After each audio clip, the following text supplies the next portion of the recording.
just as there's post-traumatic stress, there's something called post-traumatic growth, which is that at the other end of the population bell curve, there are people who are so highly resilient that even when they are exposed to something potentially traumatic, they're able to grow stronger, perhaps not right away. In some cases, it takes 6 months, 12 months, to see those impacts. But they get more centered. They have a stronger sense of purpose, a stronger sense of motivation, greater clarity on how they want to spend their time in their life. And they describe coming out of those experiences stronger than they were going into them. Welcome back, everyone, to the Geeks, Geezers, and Googleization Show, the home of Googleization Nation, where we talk with HR and business thought leaders about the crazy, never normal shift going on all around us. Our goal is to bring you ways to reimagine tomorrow and explore the ever-changing convergence of people, business, and technology. Here is your host, Ira Wolf. Hey, welcome back, everyone, to another episode of Geeks, Geezers, and Googleization. Thank you for being part of Googleization Nation. I'm Ira Wolf. And I'm Jason Cochran. If you think this is just another podcast, think again. We're the voice of the most important conversations on the future of work, confronting business leaders and people today. And as you know by now, our goal is to bring you ways to reimagine tomorrow and explore the ever-changing convergence of business, technology, and people. 53 years ago, the futurist Alvin Toffler and his wife published their seminal book, Future Shock. I got it somewhere here, in which they described a future where too much change would take place in too short a period of time. The Tofflers argued that society would undergo an enormous structural change, a revolution from an industrial society to a super industrial society. This change would simply overwhelm people. They argued that the accelerated rate of technological and social changes would leave people disconnected and suffering from shattering stress and disorientation, or future shocked. Well, Toffler stated that the majority of social problems that people would experience would be symptoms of this future shock. Well, here we are in 2023. And it seems that a mind-blowing number of people are future shocked. Jason and I talk about it every week on Geeks, Geezers, and Googleization. I do a weekly series on Dig Life Deep about future shock, and the incidence of disengagement, anxiety, stress, unhappiness, loneliness, mental illness, depression, and even suicide seems to be skyrocketing not only in the workplace but in society. While admittedly talking about the future of work through the lens of technology and artificial intelligence is a whole lot more fun, well-being is and must be an integral part of the essential story about future of work. That's why today we are thrilled to welcome Gabriela Rosen Kellerman to today's episode. Gabriela is the co-author of a brand new book, TomorrowMind, and her co-author is none other than Dr. Marty Seligman. I don't read many books from cover to cover. I almost can count on one hand how many books I've read twice or listened to twice. TomorrowMind is one of those. So again, we're just thrilled to have her here. I'm also going to go out on a limb as a futurist and predict that some podcast hosts in 50 years from now will be introducing their show by talking about TomorrowMind, just as I today introduced this show talking about future shock. So TomorrowMind, in my opinion, is the antidote for future shock, and we can't wait to dig into BetterUp's research and solutions in just a few minutes. But first, here is today's Perfect Labor Storm segment. On each episode, we focus on a disruptive, surprising, or worrisome trend that we believe you should know. So, did you know that 97% of companies in the U.S. with more than 5,000 employees have an EAP, or an employee assistance program? 75% of companies with 250 to 1,000 employees, so even smaller companies, have EAPs. But here's the thing. Industry-wide, the average utilization rate of an EAP runs about 3%. Many studies show that it's even lower than that. Part of the struggle is that while 93% of American employees have an EAP, only half of them know they do. And even if they are aware of their EAP, some employees do not use it because of the stigma, which we've talked about many times on Geeks, Geezers, and Googleization. The stigma against accessing mental health and related, or admitting that there's a problem, accessing the services that are available. Another problem is that EAP is linked to healthcare costs, and utilization drives costs up. Therefore, the incentive for some organizations is managing costs, not managing care. So you're going to want to stick around because our guest today is going to share an innovative solution about how we should reimagine employee assistance programs. All right, I can't wait for that. And I've got to admit, too, I've been waiting for an episode where we can cover what's been on everyone's minds recently, and that is photonic computing. That's right, folks. Now, listen, I promise you, Ira, there's a tie-in here with Future Shock and what you just shared and what we're going to discuss with Gabriela in just a minute. I want to ask everyone a question. Did you know that we are rapidly approaching a wall where we will run out of space, physical space, on microchips for transistors? It's called Moore's Law. And because of the computational power that we're now using with complex AI models, it's becoming increasingly challenging for microchips to keep pace with the space that's needed for additional transistors. Well, just this past week at MIT, they discovered a solution. It's called photonic computing. And it's where they use photons and light particles to perform computations instead of just the transistors themselves. So in short, humans aren't the only ones struggling with future shock, Ira. It turns out even our computers are kind of struggling to keep pace too in some kind of odd way. So how do we overcome future shock and get our minds ready for tomorrow? That's what we're going to discuss today with one of the authors of TomorrowMind, Gabriela Kellerman. And she also heads up Better Labs and has served as Chief Innovation Officer and Chief Product Officer at BetterUp. So without further ado, let's give a warm Googleization Nation welcome to today's guest and TomorrowMind author, Gabriela Rosen Kellerman.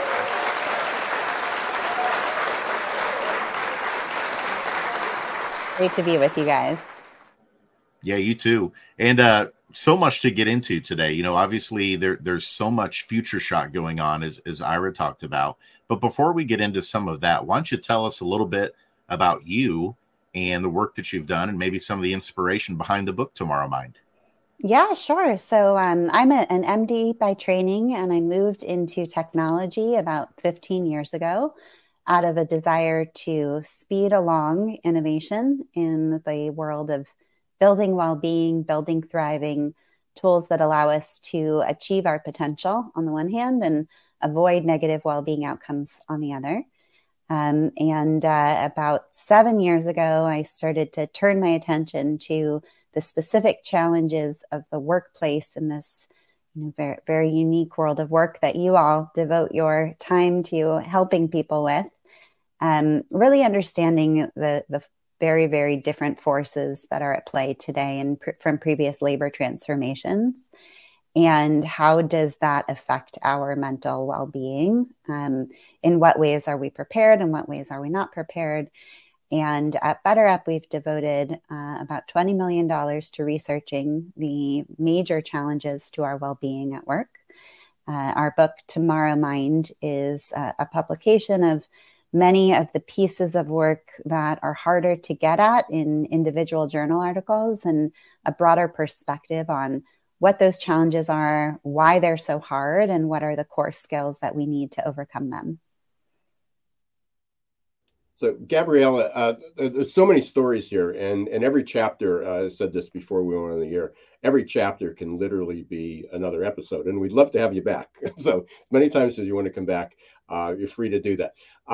But one of the most interesting things, and I think I first heard this concept back in, Jason, you can confirm this, I think Stephen Kotler, when we talked about flow, I think on his show, he talked about foraging. That yes. You know, how our mind, our brain work. So I think that's it's a fascinating story. I think it's really integral because we look at going, you know, we forget that industrialization is only 200 years old, 2 centuries old. And that prior to that, for millennia, we had agriculture, and before that, we foraged. But we lost the skills. I mean, TomorrowMind is almost going back to yesterday mind in some respects. So can you kind of fill in the blanks there a little bit, Gabriela? Yeah, absolutely. So we start from the premise that the only world of work that our minds are naturally adapted to is hunting and gathering. And there's a lot we don't know about hunting and gathering, but there's enough we know that we can say, okay, this is why it feels so good, for example, to be creative. It's a joyous experience. And the fact that we feel joy when we're creative is part of why we're such a highly creative species, and why we've been able to innovate our way to the top of the food chain, certainly over other animals, but even over other hominid species who were contemporary with us when Homo sapiens became dominant. And it also helps us think a little bit about what are the skills that we've moved away from that were so useful in that era that maybe now are going to be helpful again. And then think about some of the ways that the pace of life today, the nature of our work today is so very different from what we're adapted to be doing. So we start out in the forages world. We look at things like creativity, which fell out of use in some of the industrialization of, the last couple hundred years, but now are important once again. And we look at other things that, were an important part of hunting and gathering. For example, these really deep, lifelong, highly trusting relationships that were part of how we got our work done. That part of, in fact, a core part of how we created was collaboratively. And fast forward today, where we're working with a lot of other people. It's a social environment. It's a collaborative environment. But biologically, everyone is a stranger to us. And that is just a very different cognitive project to build trust and to collaborate with, biological strangers, by which I mean people we didn't grow up with. People are not part of our, immediate circle of 50 family members in our tribe, so to speak. So those challenges are real. And we need more to study them. And we've been accelerating some of that work. And we share in the book what we do know about how we can use behavioral science to overcome them. So, Gabriela, you mentioned creativity and collaboration, kind of relationship building. Those were really important in the hunting and gathering phase, and that those are coming back and really important. Were there any other skills that kind of came out that are really important that we need to be refocusing on again, that are important for the future of work? Yeah. So one of the beautiful things about hunting and gathering, as best we understand, is there's a fair amount of fluidity of roles. So yeah, some people did more of the hunting, some people did more of the gathering. Yeah, there would be weeks where all you did was pick berries, but there was a lot of leisure time. There was a lot of different types of work to be done that everyone pitched in on. And so in a way, it was both about a kind of generalist mindset, and then it was also this adaptability, new terrain, new activities, new problems to be solved. And, a lot of the history of labor over the millennia of agriculture and then, the Industrial Revolution was about increasing specialization. So our tasks became more and more specialized, more and more narrow. A really gruesome illustration of this is a set of skeletons found in China of young women whose knees were all deformed because they spent their entire lives just grinding at a millstone. That was the single activity they did over and over and over, and their bodies warped because of it. And that got even worse with the Industrial Revolution, where you were just doing one small piece of building one small piece of a machine, of one specific machine, and doing it over and over again. Now, today, with the pace of change around us, there's a lot that, we're suddenly finding ourselves needing to adapt to. And the skill set is much more of a generalist skill set, because the sort of hard skills, what would be the equivalent of grinding at that millstone, those expire so quickly now. Our colleague, John Seely Brown, has said it's gone from something like 5 years of a half-life for those skills to 18 months is how they're expiring. And so they need to keep learning new skills, to keep picking up new ways of supporting ourselves and being in our career. That's a new kind of agility, but it's much more akin to the fluidity of roles and the constant adaptation required in that hunter-gatherer era than anything we saw in early industrialization. So, Gabriela, what does that mean for job descriptions? Great question. You could think of it as, if it takes, let's say, 3 to 6 months to hire someone from the time you decide you need the role to write the job description, post it, find the candidates, develop your pipeline, narrow it down, make the offer, et cetera, 3 to 6 months.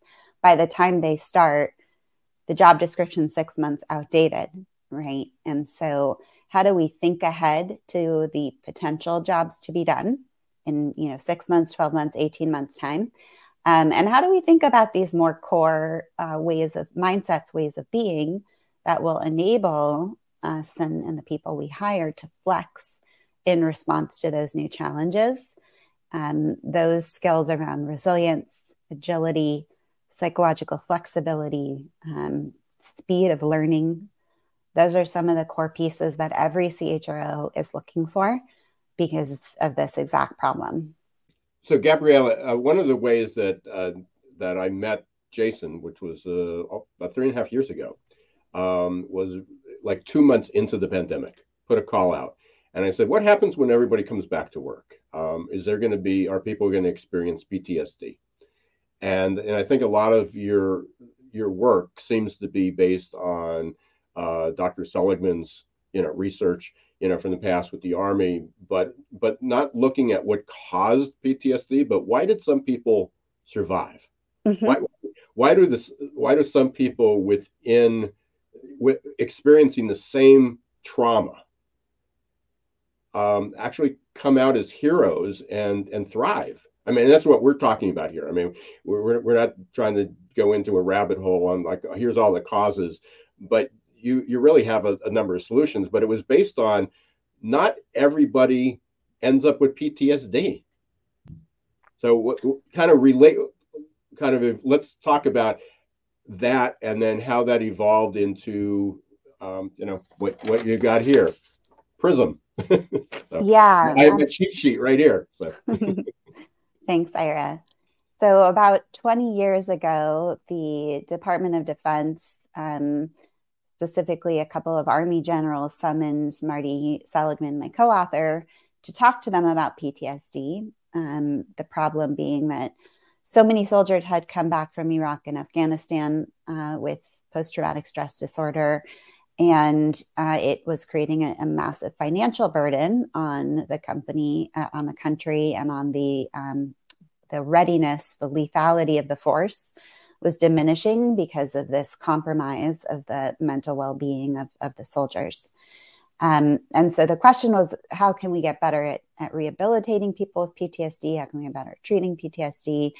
And Marty's coaching and encouragement was to think about the problem almost in reverse, in that instead of thinking about what could be done to restore care, to restore mental well-being for those with PTSD, which is an incredibly important problem, but one we've poured billions of dollars of research into, and we still have no cure, and we haven't made major progress on that front in many years, to ask instead, what is allowing the 80% of people, 85% of soldiers who don't develop PTSD, even in the same circumstances, to withstand it? And so the project then is really defining those skills that let us get through extremely challenging circumstances without harm. He also made the point, and this is something that's increasingly a focus of scholarship and studies, and there's whole books on this topic now, that just as there's post-traumatic stress, there's something called post-traumatic growth, which is that at the other end of the population bell curve, there are people who are so highly resilient that even when they are exposed to something potentially traumatic, they're able to grow stronger, perhaps not right away. In some cases, it takes 6 months, 12 months, to see those impacts. But they get more centered. They have a stronger sense of purpose, a stronger sense of motivation, greater clarity on how they want to spend their time in their life. And they describe coming out of those experiences stronger, than they were going into them. And so we've spent a lot of time studying that highly resilient population. Nassim Nicholas Taleb calls it anti-fragility, studying this idea of psychological anti-fragility and understanding what are the skills that help us develop an anti-fragile response if we accept as the project, as the job to be done, that we need to endure tremendous change and turmoil, not every year, not every few months, but even weekly as massive global events are turning over entire industries. How do we accept that that's the job to be done, the biggest job to be done, and then build the skills to not only get through those challenges, but to grow stronger potentially because of them? So let's dig in a little bit. I mentioned the PRISM, your acronym, which is really the skill sets, the meta skills that are required. And some of them are going to be pretty familiar with people. We talk about adaptability all the time. We talk about grit and resilience and mental flexibility. And so there's part of it. So there's a lot of overlap in there. We're all trying to find solutions to a similar end. But the PRISM, you have a ton of research behind each of those. I certainly am inclined to look at prospection, which you can describe, but that wasn't the most, essential, or that wasn't the most dominant skill that came out. So why don't you walk us through PRISM? And that'll probably lead us up to the break, and then we'll come back and we'll continue on. So. Sure. So as I mentioned, we've spent a lot of money and many years now studying what are the skills that we need to thrive in this very unusual world of work and constant change, VUCA, et cetera. And we've defined 5 skills based on studying hundreds of thousands of professionals globally in every industry, in every job function, at every level. They're summarized by the acronym PRISM. P is for prospection. Prospection's our ability to imagine and plan for the future. And in a world of constant change, prospection gives us a slight edge to be able to not necessarily predict. It's not fortune telling. It's about seeing ahead to a probabilistic array of possibilities and being able to position ourselves earlier against a wider and probabilistically informed array of what could happen next. So being able to see around the bend with both greater precision, but also a greater array of possibility, and act ahead of time accordingly. There's a lot we know about how we think about the future, about the ways that can go right and wrong, and where we can help people become better prospectors. The R is for resilience, which again is about our ability to bounce back from change. And at its most extreme, it's not just getting back to where we started. It's actually even growing stronger because of the challenge that we faced. And you can imagine what a competitive advantage that becomes for individuals, for teams, if each of these changes and challenges that we're seeing, and we see so many all the time, is strengthening us rather than weakening us, or rather than just landing back where we started.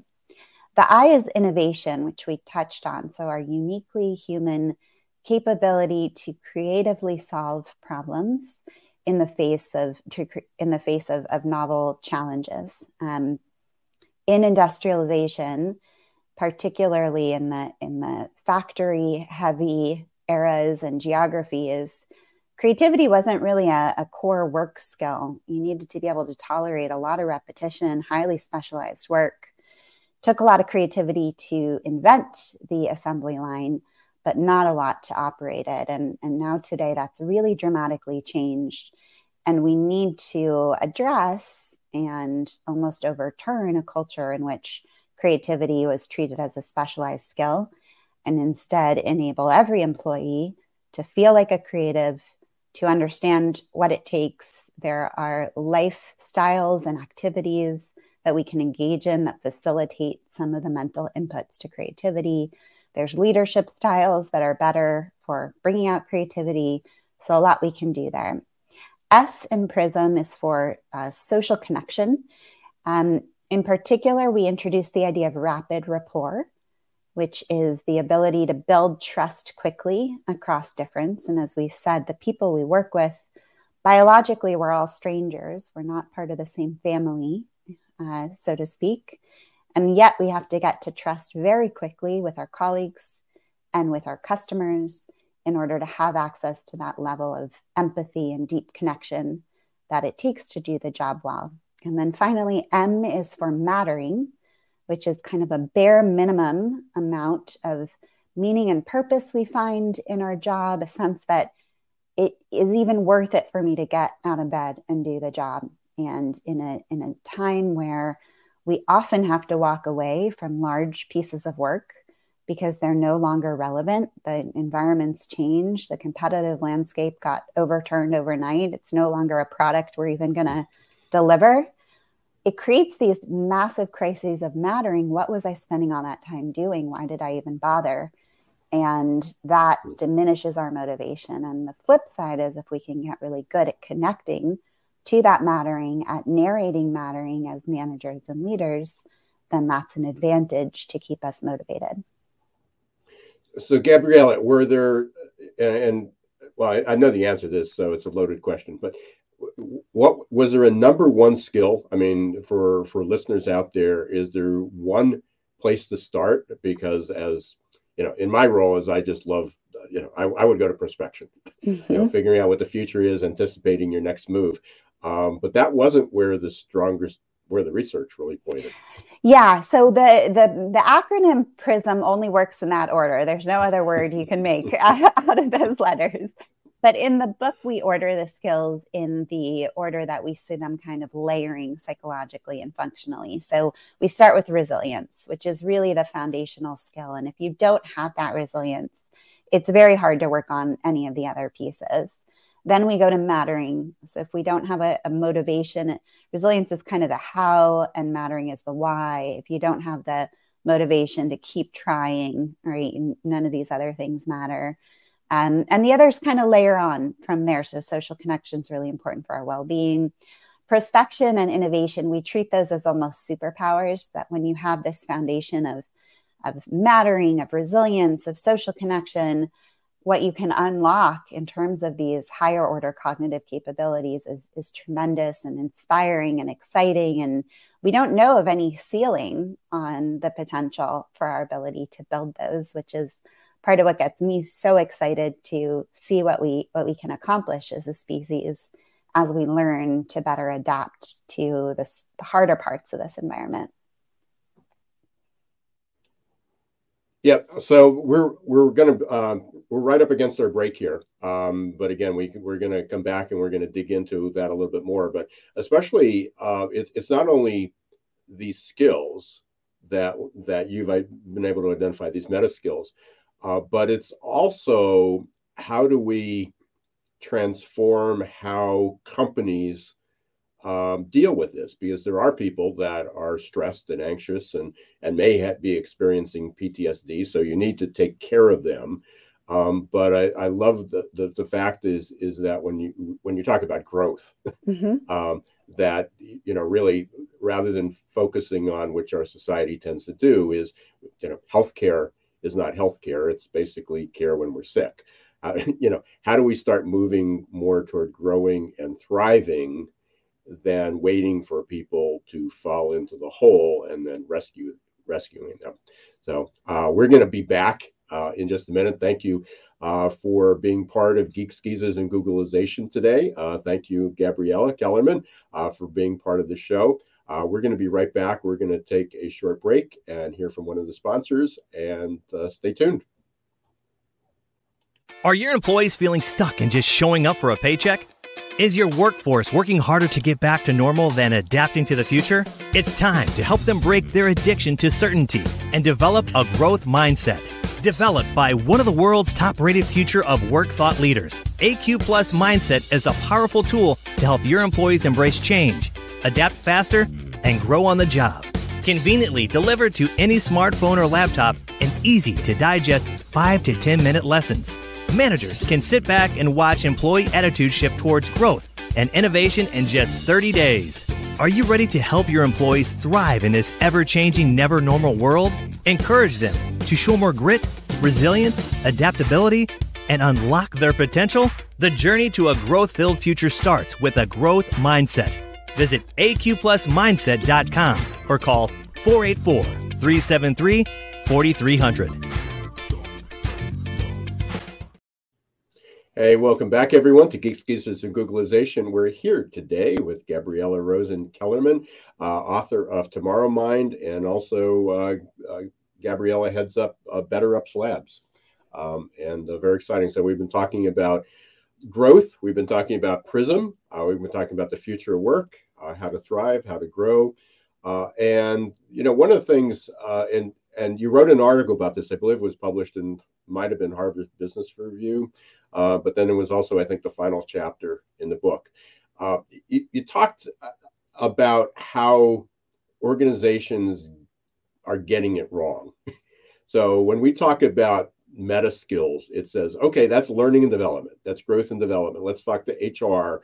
Let's see where the money is. And they'll build it into their programs, into the skill programs. They'll be put into the LMS. But it's ironic because the same skills are what we, or the same, it's the same prescription that we work with for people who are depressed, have PTSD.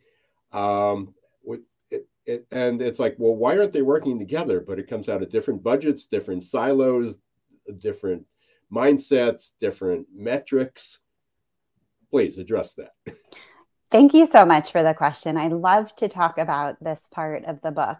So this is not the first time it's been hard for people to cope with a labor transformation. It's not even the first time it's been hard for people to cope with a labor transformation while companies have existed. So the corporation is, you know, it's a modern invention, so to speak, of the last few hundred years.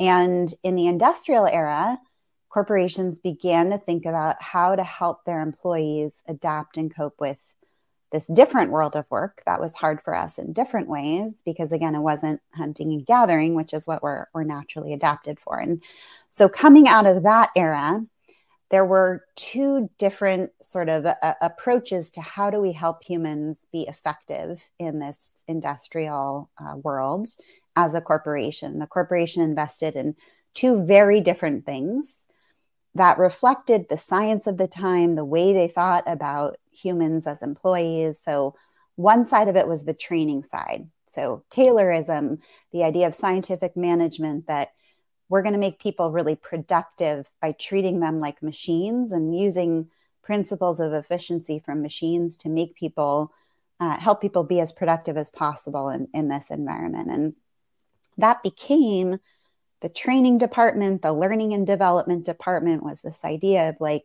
help people be more efficient like machines. That was the thinking of the day. And there were psychological principles and behavioral science principles available they could have drawn on, but that wasn't the world of science and technology this came out of. It came out of really engineering, was where that all started.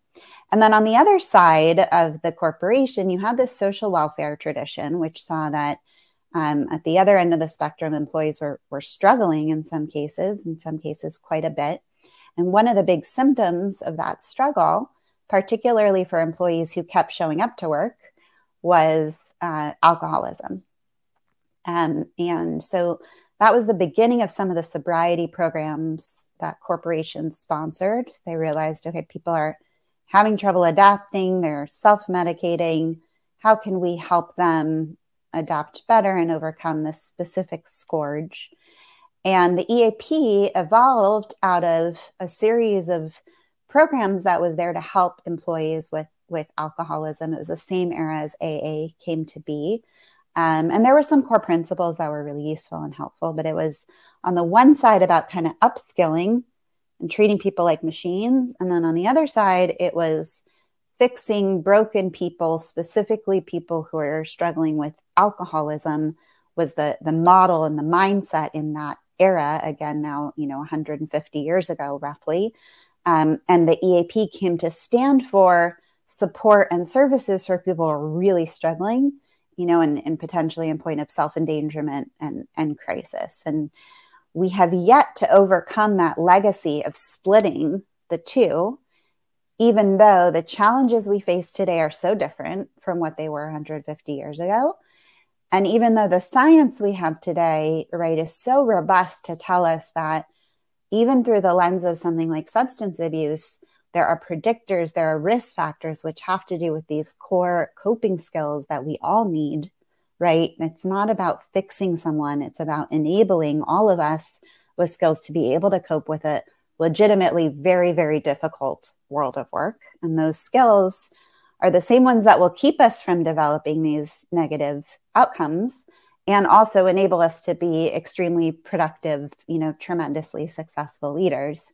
Yet we continue to divide the responsibility for addressing those issues between two departments with very different goals and very different, again, budgets. They're held accountable for very different things, rather than thinking of it in the way that scientifically makes sense as an integrated problem.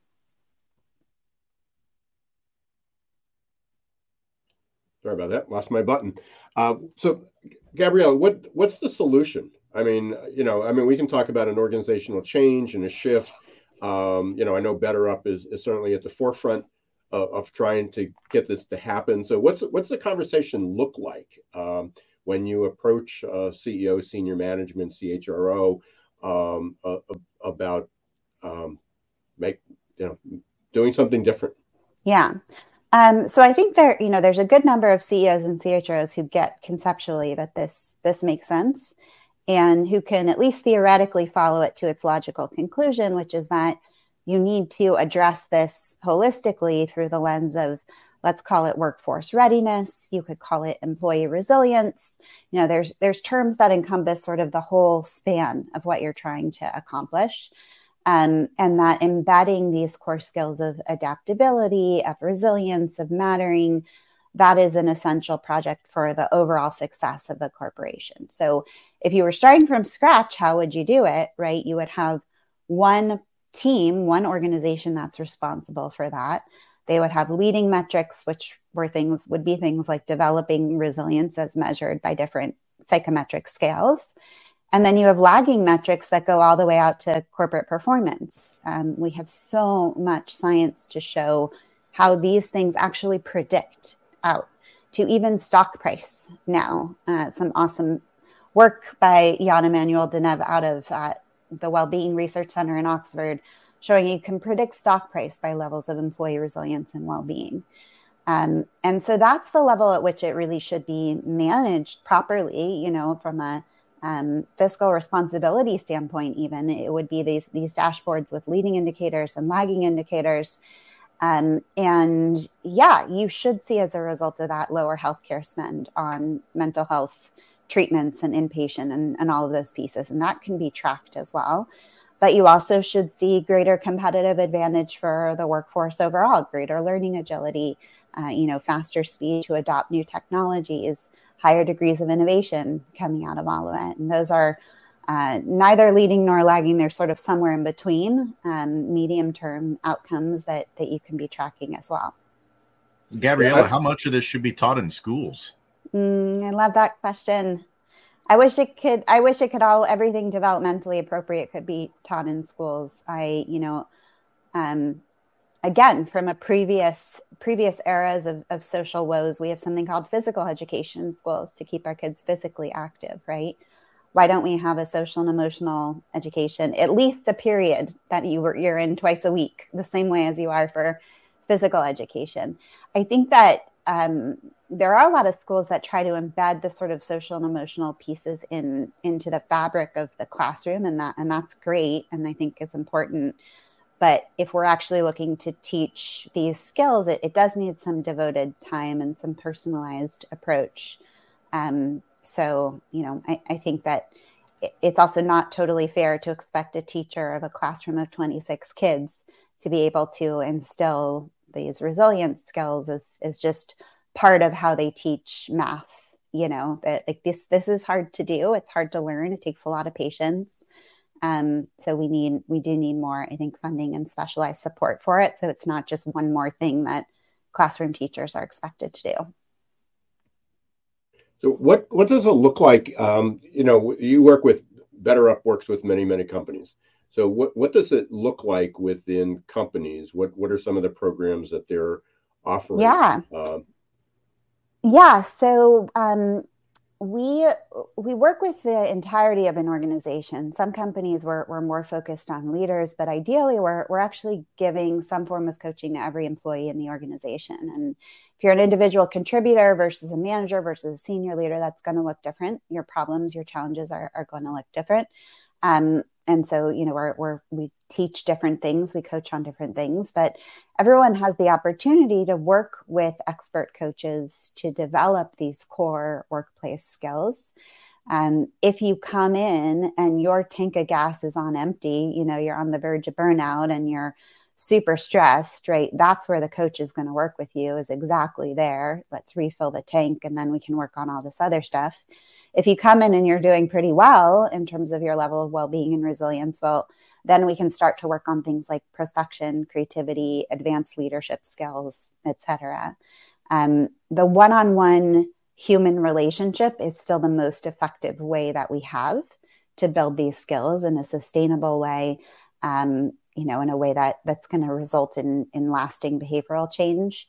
That's not because we haven't been able to show that you could do it without a human, but it's the difference between effectiveness and efficacy, which is sort of a nerdy term for the geeks part of your Geeks, Geezers, and Googlization. And it's like there are things you can do that work under perfect conditions, right? Where someone shows up every day and does that webinar and clicks 13 times on the app.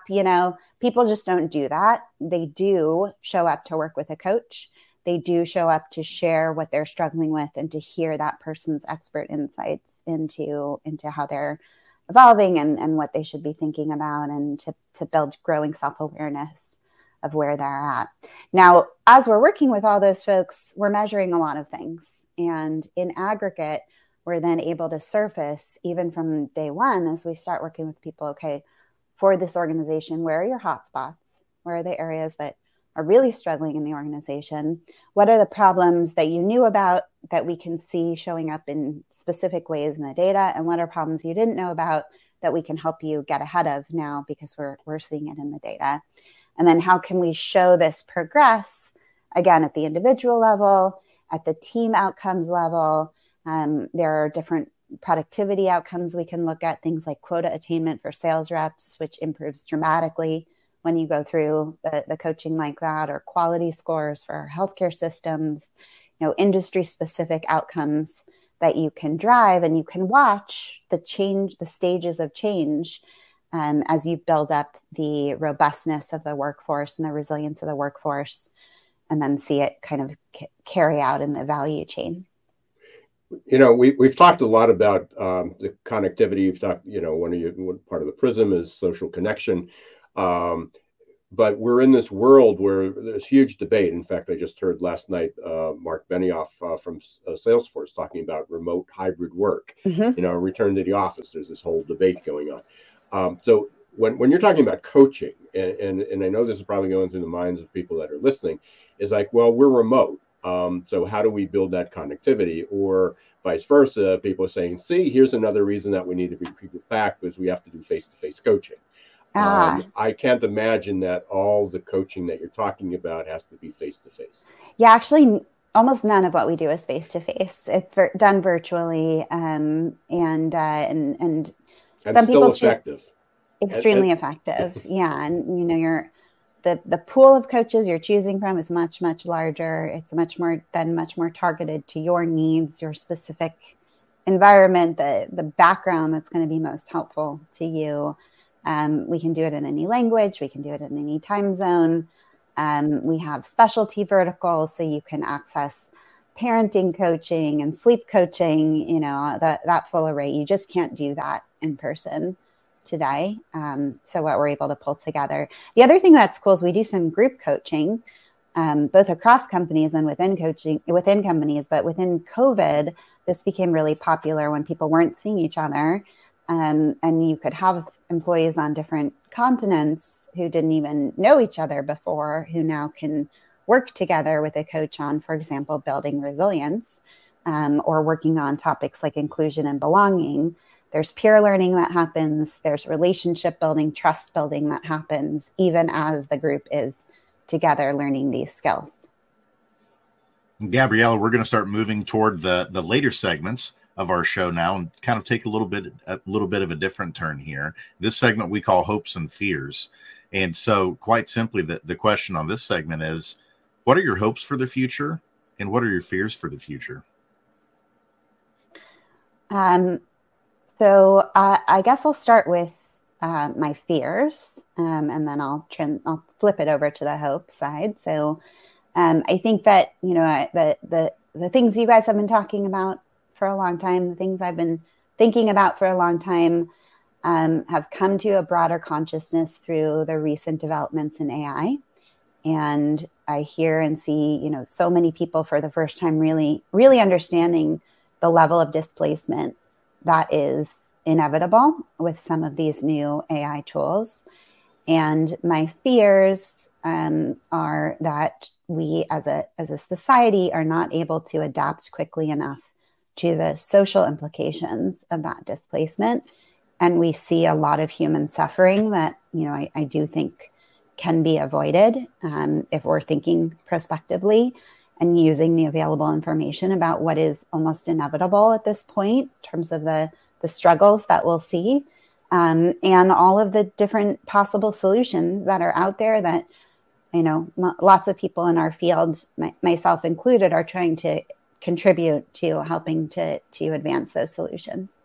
My hope is that we are able to come together around that opportunity to look at AI as what are all of the extremely important things that can open up for us in terms of providing services to those who couldn't get it, in terms of eliminating jobs that were not great to begin with, and using it for good, while also taking care of the people who are going through tremendous change and building up more of a social network and social fabric to support people through these massive professional shifts, which, again, they're just going to keep happening, right? So this is, to me, an opportunity to build up a capability as a civil society that we don't really have, right? That, maybe partially is played by corporations as people leave, partially played by labor unions where they exist, but they were formed for very different reasons in some cases. And how do we create that support network and that fabric of constantly available upskilling, social support, coaching that we all need when we're in between these major transformations in our own careers?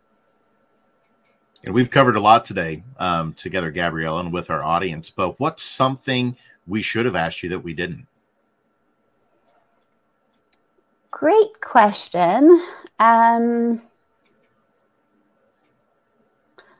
guess one thing that's worth asking is, what we use this metaphor of the whitewater, and why is that a metaphor that we think is helpful to people, and what do we hope it contributes to the conversation? So shall I answer? What is the whitewater metaphor, and why is it important in terms of what it contributes to people in the future work? Yeah, so it comes from John Seely Brown, who I mentioned earlier in the conversation, who's a futurist and just brilliant thinker, and his writing partner, Ann Pendleton Julian. And they use the metaphor that we've gone from a world of work where you sort of boarded a massive steamliner and crossing the Pacific as your career trajectory, to then maybe our parents was more like being in a sailboat and tacking against the different tides. And now today we're really alone as kayakers in the whitewater up against these riptides that only we can see in some cases, that are constant, right? That just keep coming at us. And often when we're coaching people, when we're talking about what's on their mind, what you hear about is the rapids that we're in at the moment. You hear it's all consuming. It's just, I just got to get through this phase of turbulence, right? But guess what? Like it's a whitewater career. And when you get through it, there's going to be more. And that on the one hand is very sobering to think that the entirety of our careers is these rivers of rapids. On the other hand, if we accept that, when we accept that, the prospect and the project of preparing for that looks totally different than feeling like it's just about getting through this immediate set of rapids. We need very different skills. It's very centering. It gives us a certain perspective on the job to be done.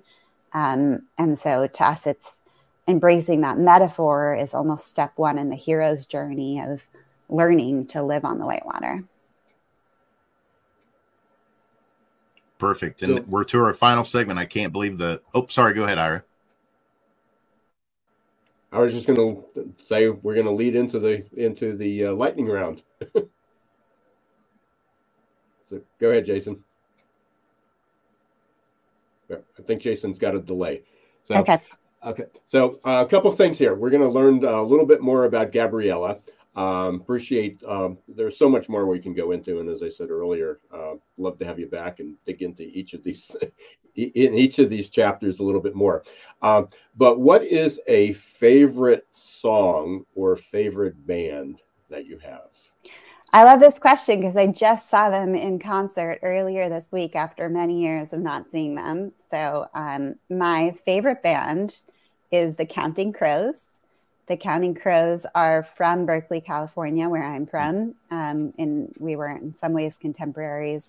And I realized I've been fans of them for 30 years, which is just wild. But their music has seen me through all kinds of chapters of my life, and was even the first music that some of my kids heard as they were born into the world. So I have a very deep connection to that band and that music.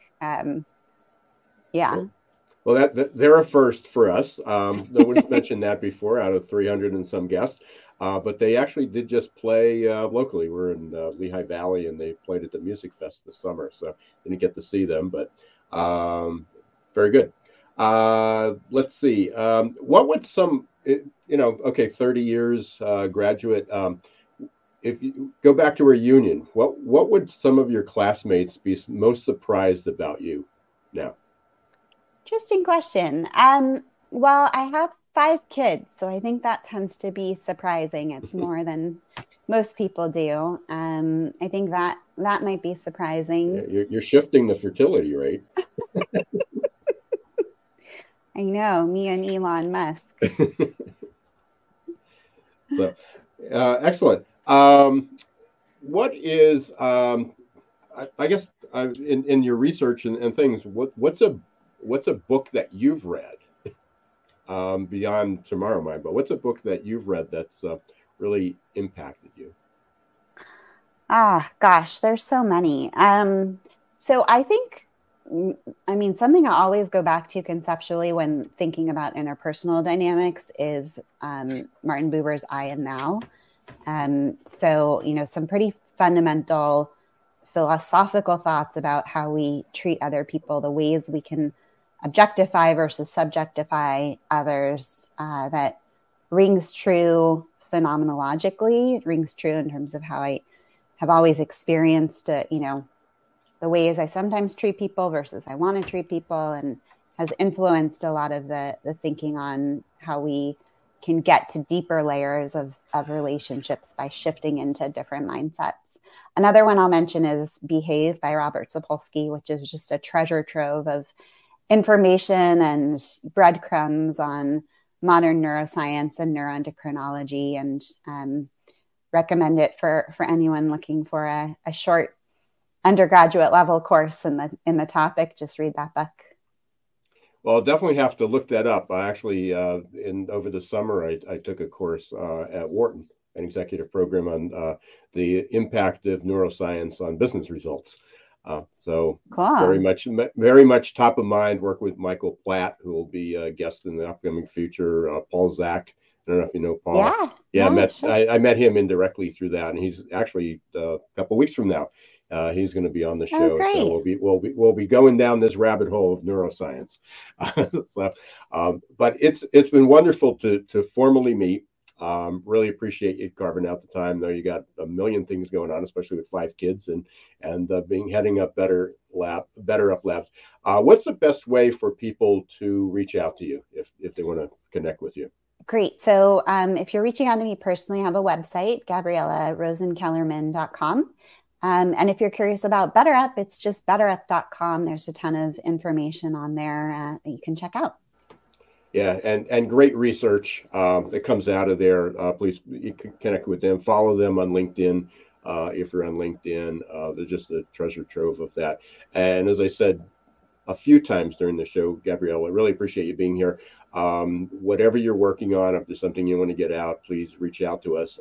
And if you just want to chat someday about social connection or resilience or prospection, love to have you back. No, thanks Absolutely. So much. It's been a pleasure having you on the show. Thanks. Thanks, Ira. Thanks, Jason. Okay, take care. So, Jason, looked like you were having some audio problems there. Can you hear me? Yeah, the internet is having a struggle over here. I can hear you a little bit. I'm going to go ahead and let you wrap up for today, Ira, while I try to figure out my internet, unless it's coming through clear for you now. I think we lost them. So a couple of the takeaways that I can share, from that, and I'll hopefully speak for Jason as well. As I mentioned at the top of the show, TomorrowMind is, certainly one of the best books. I'd highly recommend people going out and get it. What I guess the one major takeaway, and we've heard this from a number of other people, but BetterUp's got some of the research, is the impact of well-being, the ability to predict the individual resilience and social connection on stock price, on revenues. So one stat that wasn't shared during the show, but I know this came from the book and some of BetterUp's research, was that organizations with higher resilience show 320% higher year-over-year growth.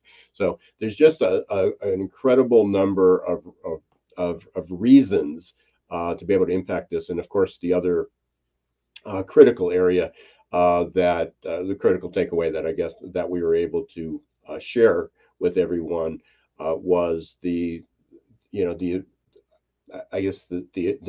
better approach to combine both EAPs and growth and development. We're teaching much of the same skill, but being able to focus on people, how to help them thrive, not only people that are doing well, but especially being able to provide people that are really, really, really struggling. And there's quite a few of them. But there's so many others. Hopefully you'll re-listen to the show, and hopefully we'll have Jason will have better luck with his internet connection in the future. But we are thrilled to have Gabriela Rosen Kellerman on today's show, the head of BetterUp Labs.